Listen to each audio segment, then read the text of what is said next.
everybody. It's Georgia Rose from the Soul Space. I am here tonight in the I can never do this. In the Zenkuda Soul Space. How's that for you guys? If you're listening and not watching, you have no idea what just happened. Okay, so tonight we're going to talk about the new moon coming into Pisces and all the planets in Pisces.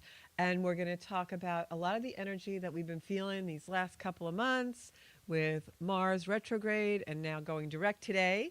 So I want to see in the comments how many of you woke up today and felt a little bit different and a little maybe more pep in your step, or just like maybe a little more optimistic or something, because I certainly did. And I think that it was because Mars went direct today. So you know the drill. I'm going to share the show. I'm going to move my mic out of my face a little bit. I just ran in the studio about how many seconds ago, Bobby? What was I here 15 seconds ago? And jammed into my seat and I'm ready to do a beautiful show for all you guys. So I am going to share the show for those of you at home. If you want to share the show, I would absolutely love you for that. I'm trying to build the audience here in Soul Space Podcast, and I need your help to do that. So I am going to share my show. And if you guys at home could do that, that'd be great. I'm going to put it on the Zenkuda Soul Space site on Facebook, and also in the Georgia Rose site as well. Okay, where am I going here? Okay. So tonight, as I said, I want to talk about all the Pisces energy that we have. I'm going to get a little personal tonight because I have had so many things happen during this retrograde emotionally and spiritually. And today when I woke up, it all just kind of came together. And I said, you know what? I'm going to do a show about this because I'll bet there's a lot of people who've been going through the same kind of stuff. So we'll jump into that. As I said, Mars went direct today.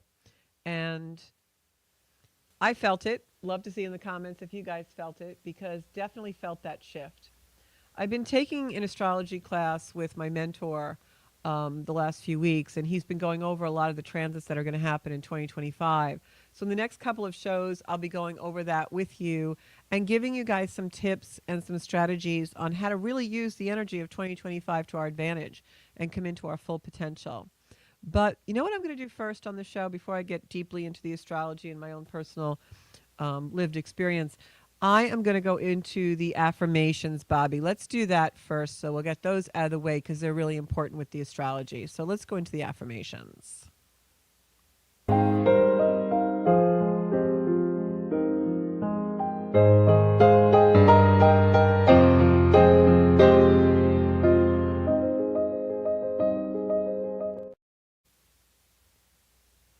So I made our affirmations up for February. And what I did was I actually took all 4 weeks and I added this week's affirmation because we have a new moon in Pisces coming out on Friday. And the idea behind the weekly affirmations is that once we have all 4 of them, you can use those for the new moon because it'll usually happen that way in the calendar. And so tonight, the first week of February, our affirmation was doors to truth and love are opening for me. And the reason we chose that affirmation is because we were going through the first week of February, a time when things were really foggy and we didn't really know if we were discerning what was truth and what was an illusion. And for a lot of us, there was a lot of confusion and murkiness. So I thought that affirmation would be really great. A lot of planets in Pisces, and that's when it started in the beginning of the month. In the second week, the affirmation that we chose was, I release fear and trust my intuition to guide me. And the reason why I chose that affirmation was because we still had some of the wateriness and the confusion of all that Pisces energy coming in. But now Mercury was headed for Pisces, and Mercury being our mind and the way we think, really we felt very heightened in disorder, in disarray, and the chaos in the world was starting to get very heightened around that second week of February as well. So I thought that affirmation was a really great one to put out because it kind of, summarized all the things that were going on in the world. And that was, I release fear and trust my intuition to guide me. And in doing that, I think that we were able to ground in our own discernment and our own intuition. Then the third week, the affirmation was, I am open to hearing my inner voice. Once again, trailing along on the same theme of going within to calm the chaos and going within to find truth and what's real, instead of going into the external world where we find more chaos and confusion, and it gets harder and harder as this year progresses to really know what's truth and what's not truth. And this week's affirmation is a culmination of all three of those weeks and the energy that we're going to be feeling this week. And the affirmation I chose for this week is, I feel validation and safety within myself. And that's really the theme and what I want to talk about tonight, because it has been a very long winter of Mars retrograde. And so for me, this Mars retrograde really was about seeking validation and safety within myself. And one of the things I'm noticing more and more, whether it's in my daily life or in work-related things, or even in, my passion project here for Zenkuda and the soul space and all of the spiritual work that I do, I notice more and more that as the world gets a little more confusing and as the world gets a little more chaotic, we humans are really having a tendency to vibrate into the external world for our validation. And I find that a little bit disturbing, because when I catch myself doing that, I pull it back. Because I have a lot of lived experiences where a lot of my disappointment and a lot of my trauma and a lot of my pain in my lived experiences came from seeking validation in external sources. So what do I mean by external sources? Other people, other situations, really going places to validate myself, whether that would be trying to overachieve even as a little girl in school, or through work, and, realizing, wait, there's no extra credit here, and pulling myself back, or even through people pleasing and all kinds of things that I've, lived experience with and now have stepped out of quite a bit. And now trying to, and it's a daily thing where I catch myself all the time to bring myself back to a place where I can get validation from inside myself. And I think for those of us who've grown up with trauma or grown up in an unsafe environment, and that doesn't mean that you had to be on the streets or that you had to be in a foster home, although some of us were, right? I personally was not. It could just be that you had a family that you didn't feel like you belonged in, like you didn't feel like you could be safe in. And sometimes that happens with very large families. I know my generation, it was not uncommon in the neighborhood I grew up in for people to have like 8, 9, 10 kids, So it's going to be hard for you to be validated and seen in those environments, and it can lead to trauma or inner wounds of some kind. And when you grow up like that, you start to function in an environment where you're always trying to be seen, or you're always feeling not seen. You're feeling like you don't belong.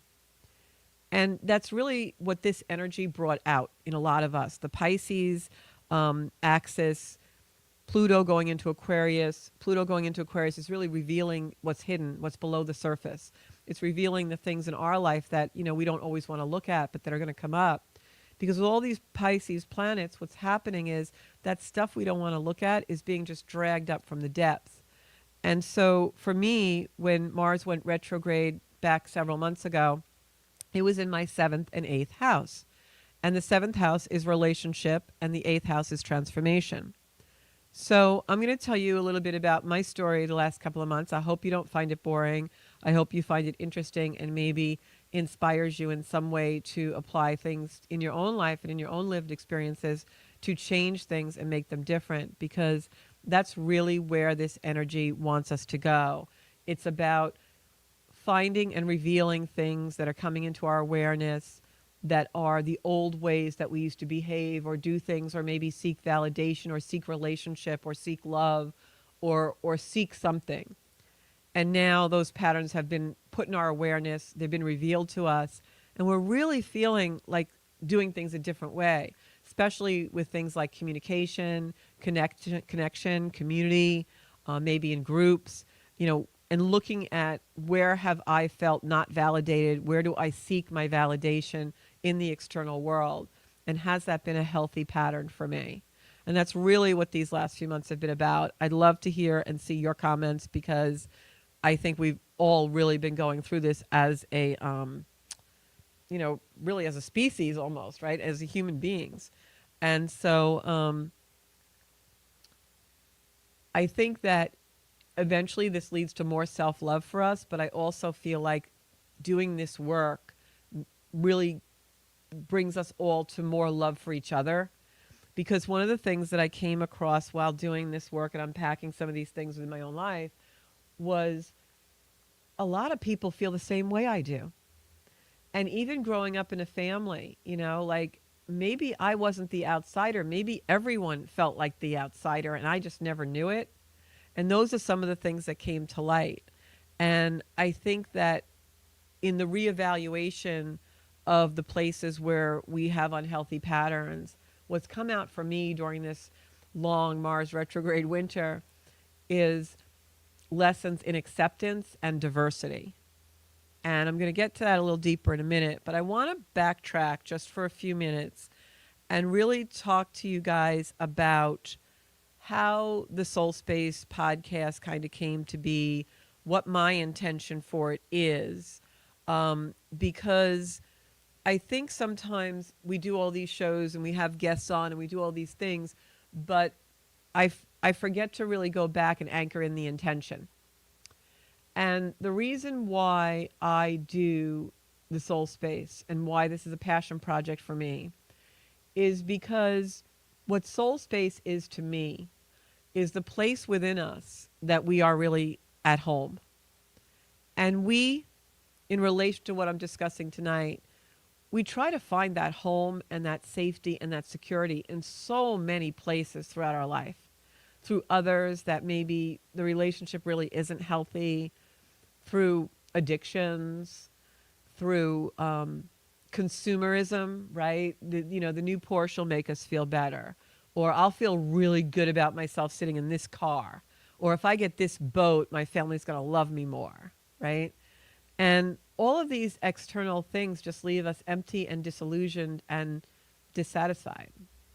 And it isn't until we find the soul space within us. You can sit in a chair in an empty room in silence and feel good and feel at home and feel aligned and feel adjusted and feel like your priorities are in order and you're at peace, And I remember the very first time I ever felt like that in my life. Unfortunately, I was middle-aged and didn't come early for me.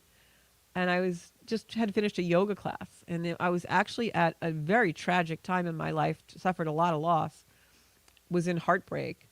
And all of a sudden the class ended and I was just sitting on my mat. And I realized I felt like relaxed. I felt good. My body felt relaxed. My body felt good.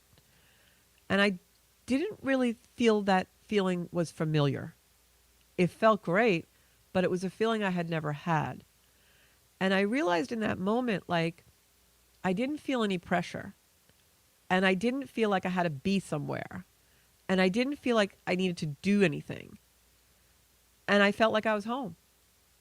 And it was one of the most beautiful feelings I've ever had. And so it was such a beautiful feeling that's a feeling I strive for in my life all the time. Whether it's at the end of the day or beginning of the day, just like breathing and going into a space all by myself and knowing that's home. It's within me. And so what I've accomplished from that feeling that I was blessed enough to have is a feeling where wherever I am, in whatever moment, I can retreat into that place and feel really safe and really stabilized. And that's the core of all of us. And that's what the soul space is about. And that's why I named the show Soul Space. That's what Zenkuda is about. It's living life from your own home within. It's living life from that stable place that no one can take from you and no one can break apart on you. And I think that once you get a glimpse of that, you go to that place. You are instinctively and intuitively propelled to seek it again, to know where it is, to make it accessible to yourself. Once you start to go there on a regular basis, it's so accessible that you access it all the time. And I think we get there in part by taking responsibility for ourselves and not being the victims. Because when you're a victim, you can't find home, right? Victims don't have a home. Victims are homeless and disenfranchised and sorrowful. And so if we let go of that victimization, that feeling of being a victim, that wounding, then we find home within us because we're healthier and we're stronger. And I hope these words are like landing in the way I mean them, because now to talk about specifically this winter of Mars retrograde, I'm going to flash back into 2022 because I had a really amazing revelation in 2022 about my inner child and my childhood, and it linked with what happened just recently. So I'm going to just tell you really briefly. 2022, my dog had died. And anybody who knows Sparky and me, that was my soul dog. Sparky was like not a dog. Sparky was the dog, okay? I still don't have another dog because there's no other Sparky, and I have to get ready to have a dog that isn't Sparky. But at any rate, Sparky passed away. It was a weird week. I had dental surgery where they screwed up my anesthesia and knocked me into like the following week. For 3 days, I'd have someone come and stay with me. I couldn't even get up to go to the bathroom. Should have sued them, but I'm not that person. So anyway, that happened first. Then I lost my dog, and then I got COVID, all in 2022, in March of 2022. So I'm on this like very tragic path, obviously, my transits, everything. So anyway, long story short, Sparky passes over, and that summer, I decided to adopt a rescue dog. It just came into my energy field in a way that was very synchronistic, and I'm like, this is the dog, I'm going to get it. It looked just like Sparky. It was great. And then the dog was a puppy mill dog that was very damaged, and I could not break through with her. I even tried to give her Reiki. It just wasn't happening. So I had to call the rescue up and tell them I'm not making any headway with the dog. Maybe I'm not the right home for her, etc. And so they came and they took the dog back, but it took a few days. And in that time period, I'm still working with the dog. I'm still trying to get the dog to love me. It's not loving me. I'm starting to get a complex about it. It doesn't even want to like come inside the house. It's like outside in the yard. It will not bond. It's like, it would be like having a goat or something. It like was just not a companionable house type of pet. It was like really, totally not a pet. So I didn't know how to work with it. That's not my wheelhouse and whatever. So they were very nice. The lady was very nice. They took the dog back. I knew it was going to have a good home. It was fine. But in the interim, the few days before she was to leave my home, she got out of the gate and ran away. And this had happened when Sparky was a puppy. And I remember because when I got Sparky, I was in a very heartbroken, tragic time in my life. The dog kind of saved my life. And when I got Sparky and he was a puppy, he ran and bolted out one day. And I remember going all over the neighborhood looking for him, crying, hysterical. I'm a fragile creature at that time. And it was a symbolic leaving because I had had so much abandonment in my life that when the dog ran away that first time, when it was my dog, I melted down because it was like just the dog left me now. So Sparky and I got home and everything was fine. And now here I am like 12 years later, and this is happening again to me with a rescue dog. And I had every neighbor was out. We're all chasing the dog. And I wasn't too emotional about it, but I wanted to get the dog because I was afraid something would happen. So the whole neighborhood's out. The mailman's out. Everybody's chasing this darn dog because she's scared and she doesn't understand people. And so finally, during this pursuit, I have a notion in my head, just a revelation, an awareness. And the voice said to me, Georgia, not everything that runs away is running away from you.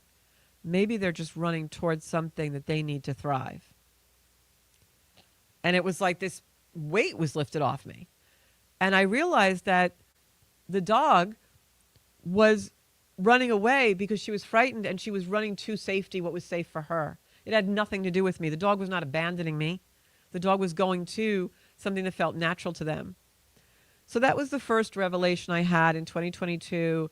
And it really changed me and my relationship with my siblings because I'm the youngest of 5, and each one of my siblings basically like left home at an early age and never came back. And each one of them had been a caretaker to me in rote, in sequence, and then left. So I always felt for much of my lifetime that my brothers and sisters left me in a situation that they escaped from, but no one ever came back to get me. And this was deep, deep stuff. So when that happened with the dogs, the first time with Sparky, it was like traumatic because I had all this abandonment that had just happened in my life through other things and death and things like that. But now here we are in 2022, and it happens with this rescue dog, and I have a completely different experience, and it's like an awareness and a maturity and a wisdom spiritually that I get that's like just amazing, right? So that changed my relationship with my siblings for the better because I didn't hold any animosity anymore. Even though I had tried so many years to get rid of it, it was like this deep wound. So now flash forward to present day. And the reason why I bring up the 2022 time and that first revelation I had about healing childhood trauma is because when I had my most recent one, which I'll describe in a minute, now, 3 years later,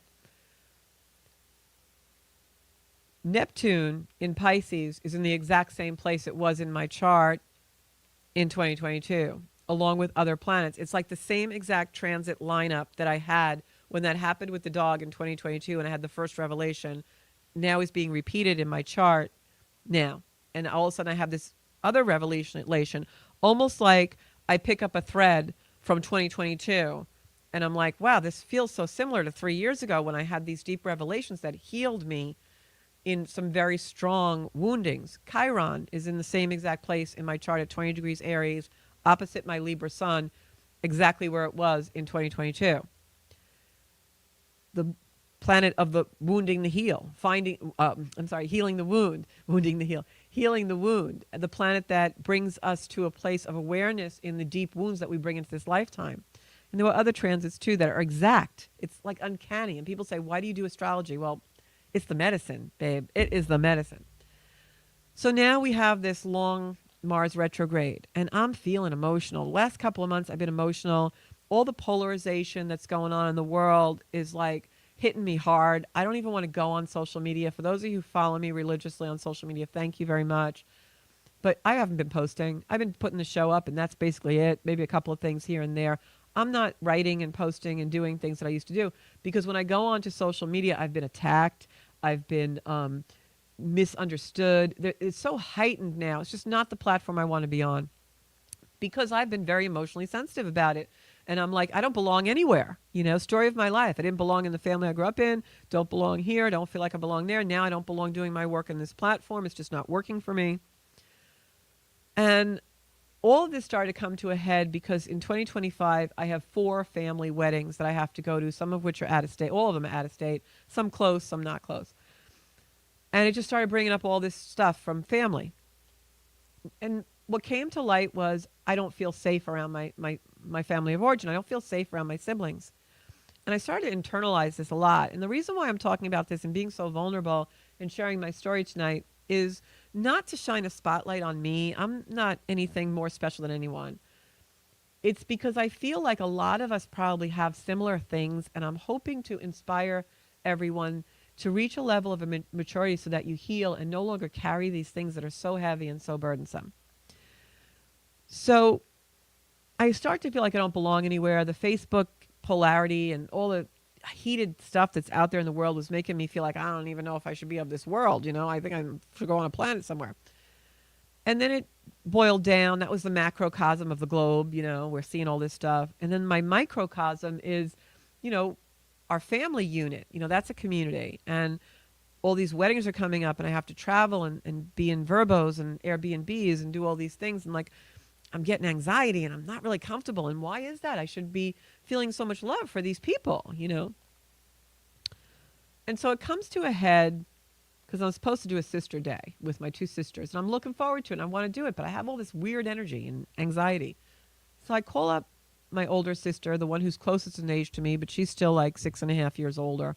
So I didn't like grow up close with any of them, And I start unburdening myself to her, which is very unusual, very, very unusual.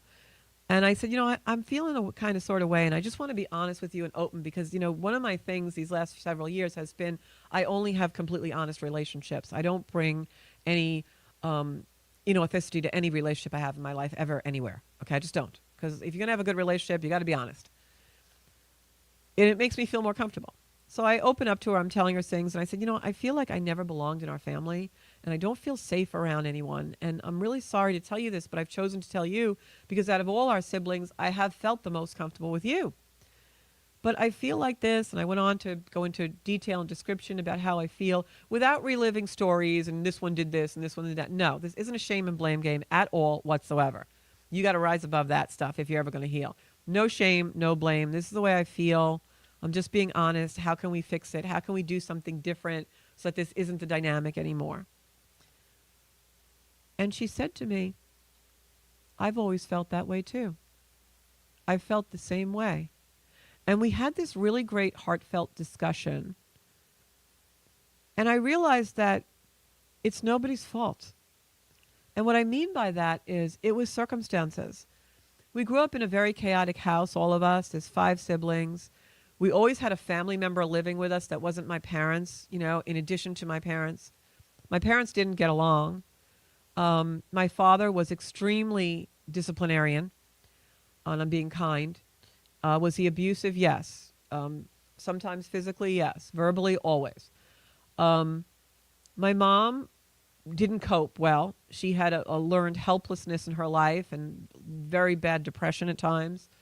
And I'm not revealing anything I'm ashamed of. This is life. This is what happens. We all have stuff, right? But they had 5 kids. So during the conversation with my sister and I, what came out was that she was feeling the same way. And she said to me, I think all of us have felt that way. Because if you think about it, Georgia, how could we feel safe when we were always in a situation where there was chaos and nothing was safe? And we never learned how to be safe with each other. And it was so amazing to me, and it sounds so fundamental and it sounds so simplistic, but if you have trauma or you have unease with your siblings, and it could also be because of, lived experiences that you have as adults as well, because you've been conditioned to be this way, and Pluto in Aquarius is wiping away all the conditioning by bringing it into our awareness so it can be changed. So now I'm thinking of my brothers and sisters completely different, and I'm thinking about it in a different way, and I'm like, yeah, they didn't really do anything to me. I mean, they did, brothers and sisters do, but they all just were feeling unsafe too. And we all had our mechanisms to find safety.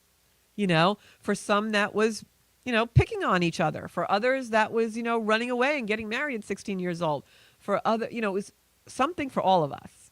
For me, it was total withdrawal. I completely withdrew from the family unit. I didn't go to a lot of things because I just never felt like I belonged. And why would you go somewhere to feel like you don't belong? And so I missed out on a lot of things, but that's just the way it had to be. That's what I had to do for my own health and my own well-being. I needed to step out of the family in order to heal myself. I don't think I would have done it in the dynamic of the family.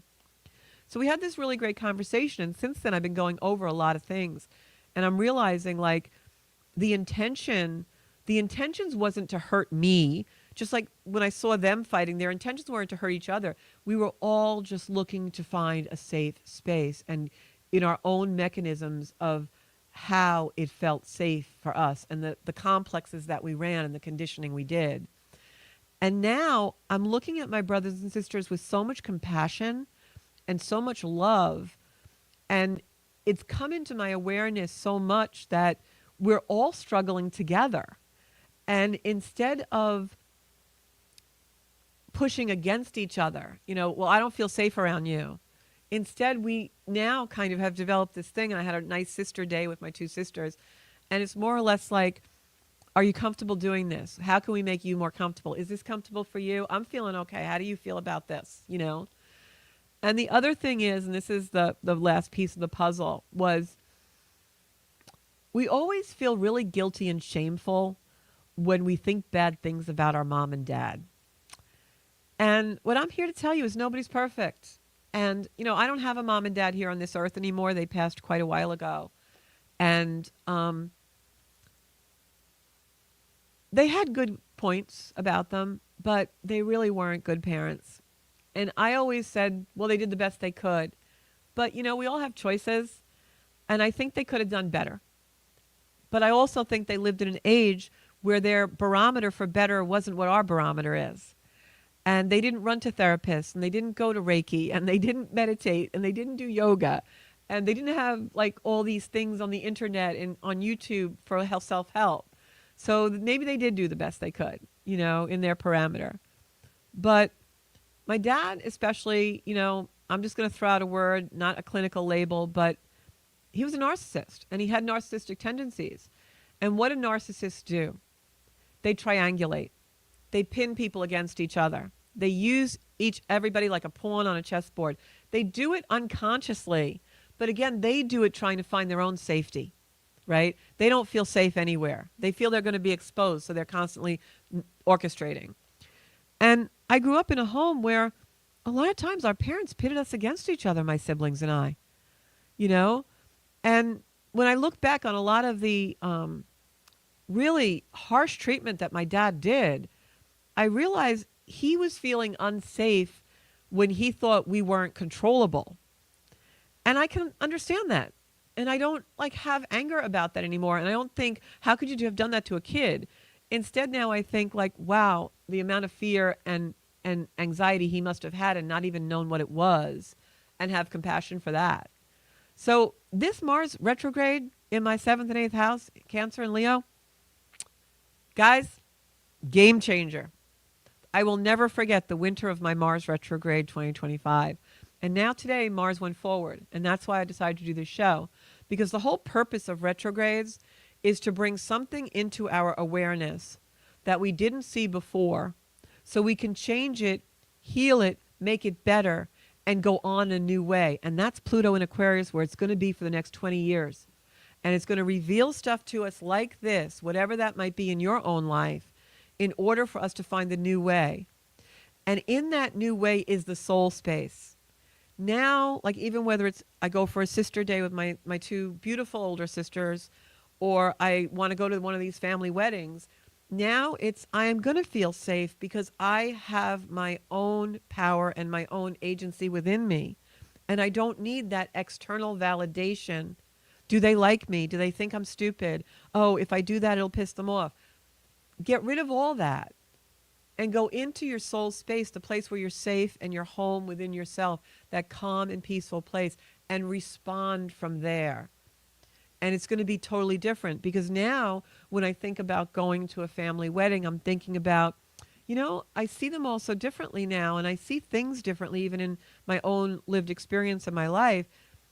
I think I can react differently to them in my own stability and calmness about situations. And that energy is going to now permeate those relationships. And so in that, I feel so great. And hey, look, I got a road to go. Just because I have these awarenesses doesn't mean I'm going to wake up tomorrow and feel safe everywhere I go.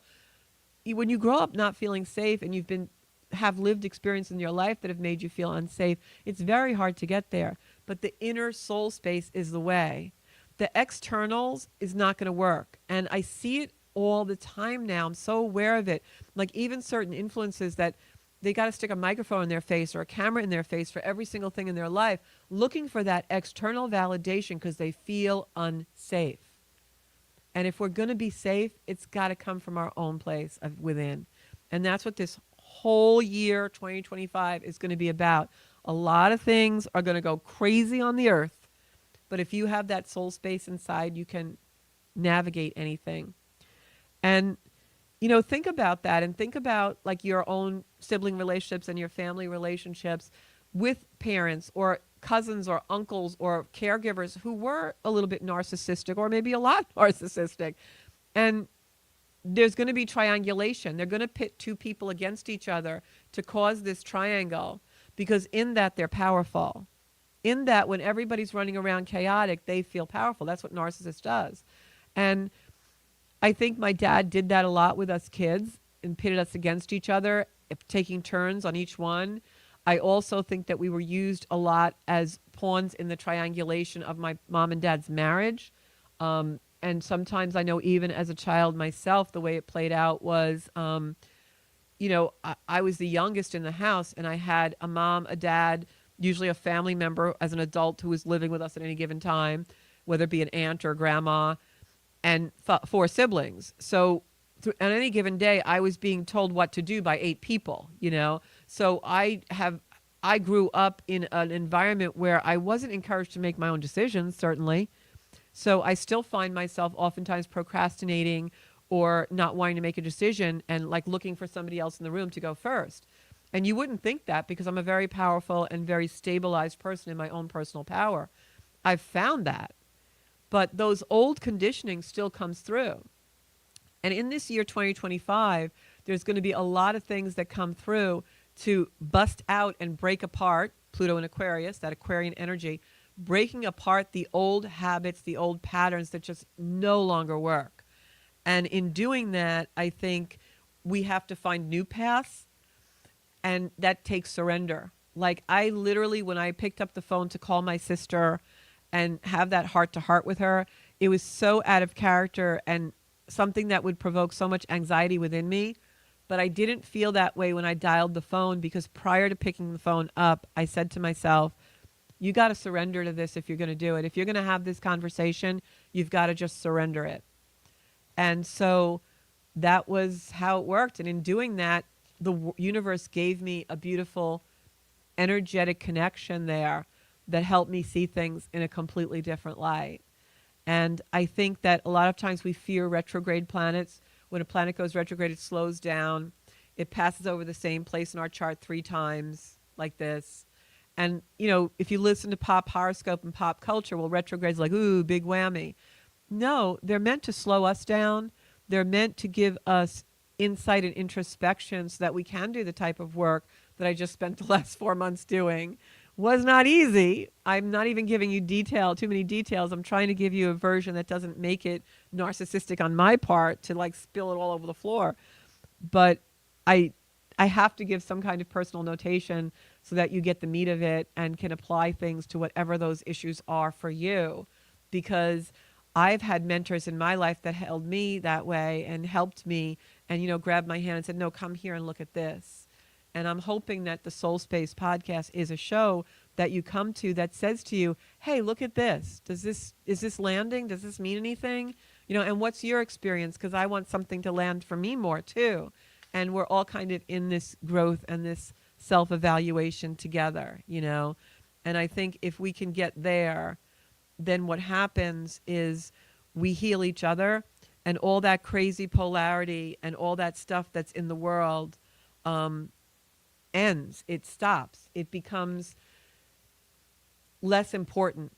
And what becomes more and more important is what's inside of us. So I just got to reach over and get my glasses so that I can see my comments. I'm going to do that. Where did I put my glasses? So I'd love to see your comments. And also, you know, if you want to continue this discussion, definitely do so on the comments on, you know, on social media and stuff.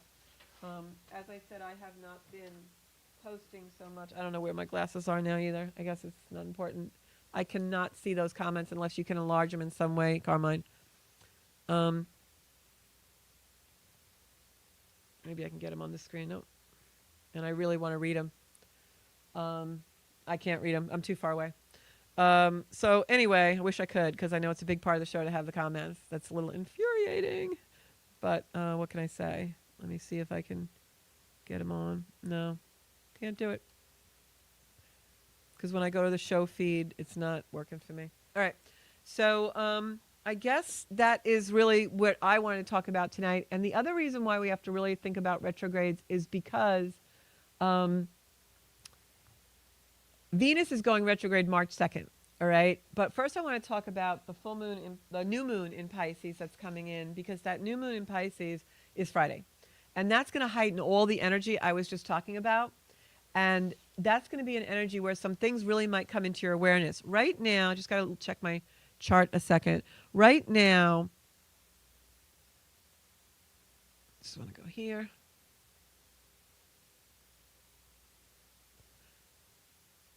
We have so many planets in Pisces right now. I'm going to tell you everything that's in Pisces. Okay, right now, everything that is in Pisces, we have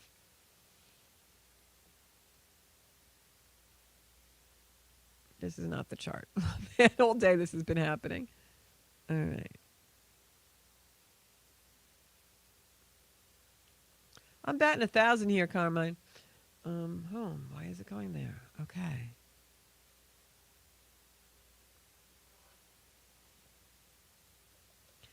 So Venus, when it goes retrograde, is going to bring in a lot of reevaluation of our value systems, which ties into all these retrogrades that we've been having. So you definitely want to be prepared for some love and relationship stuff during that Venus in retrograde. Okay. So in Pisces right now, we've got Mercury. We've got the sun at 6 degrees. We've got the moon headed for Pisces. Moon's in Capricorn right now. It'll be in Pisces on Friday. We've got Mercury at 19 degrees Pisces. We've got Saturn in Pisces. We've got Neptune in Pisces. And we've got the true North Node in Pisces. We've got Neptune on the North Node in Pisces, which means that whatever is coming into your awareness, whatever you're connecting with, whatever is coming in with, dreams and, psychic things, meditation, with the North Node and Neptune in Pisces together there, right on top of each other, this is going to bring in things that are for your moving forward, for where your soul wants to go in this lifetime. So think about what's going on with this new moon and set those affirmations that we gave you, because the affirmations are going to help you really stay in a stability of this energy, where Pisces is going to bring in a lot of confusion and a lot of not instability. Pisces is just like an energy that likes to dissolve things, which is why you see a lot of situations globally now dissolving or muting into something else. You see a lot of borders of countries being dissolved or mutating, because Pisces is an energy that dissolves anything that's outdated, decayed, or what we have outgrown. So you really want to make sure that you are looking at what comes into your awareness so that you can move away from it and create new patterns and new ways, like in the stories that I just described before.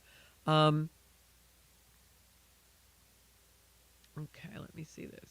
Okay, so yeah, my screen is frozen. That's why I can't bring up comments here. So I'm not going to even try to read that. I'm sorry, Sarah. I can't read any comments tonight. So that's the show for tonight. I'm going to pick a Circle of Light card to end our show. And these cards are available on my website. If you'd like an astrology reading, if you want me to look at your chart, or also I do mediumship as well, you can book that on zencuda.com. I also do coaching. You can book a coaching session there. There's a scheduler. Everything is done right for you. And you can also purchase your Zencuda Circle of Light cards on there if you want. I think they're $40, and that includes, delivery. And just let me know if you want a deck. And I'm going to pick a card for tonight for the show. We talked a lot about the reordering of our patterns and the reordering of our life. Let's see what's coming out now for us. I am going to pick